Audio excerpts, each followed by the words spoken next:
Here's how to create your classes in Brainpop from Google Classroom. Click Login. Log in with Google.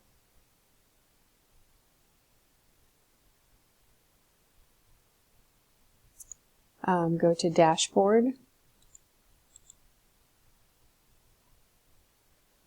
Click Import New Classes. Let it populate your Google Classrooms. Now you scroll down and find the classes you want to create in your Brainpop account. I'm going to just choose one. Import selected classes and continue.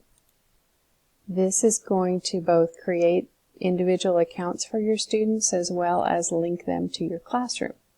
Once it's done, click Finish Import and it should take you to your dashboard with your classes. And now you can open the class and see what assignments you've created or assign things to kids.